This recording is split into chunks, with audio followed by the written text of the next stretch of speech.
بسم اللہ الرحمن الرحیم۔ امامت ایک اللہ کی پہلی ہے، اللہ کا امتحان ہے۔ اللہ چاہتا ہے کہ ہر مسلمان اس کو پوجے۔ جیسے نبیوں کو بھی امامت دی ہے تو اللہ نے امتحان لے کے دی ہے۔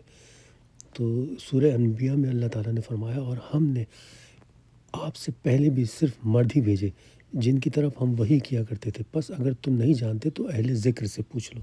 اہل ذکر وہی ہیں جن کا ذکر اللہ نے زندہ رکھا ہوا ہے، اور جو ذاکرین آج تک اہل بیت کا جو تذکرہ کرتے ہیں انہیں مجلسوں میں ذاکرین کہا جاتا ہے۔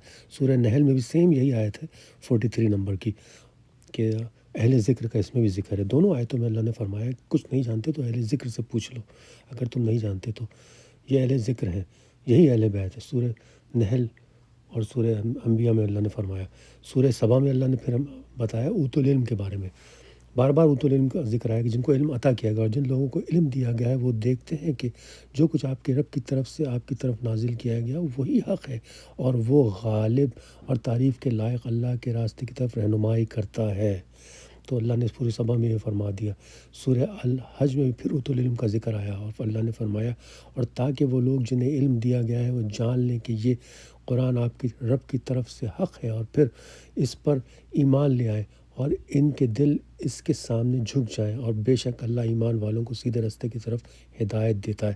اوت العلم اہل ذکر یہ اللہ کے سارے۔ اور پھر اس کے بعد اللہ نے سورہ مجادلہ آیت نمبر 11 میں تو بالکل واضح کر دیا، فرمایا کہ اہل ذکر کون ہے، مجلس کا ذکر کیا۔ اے ایمان والو، جب تم سے کہا جاتا ہے کہ مجلس میں جگہ کشادہ کر دو تو جگہ کشادہ کر دیا کرو، اللہ تمہارے لیے کشادگی فرمائے گا۔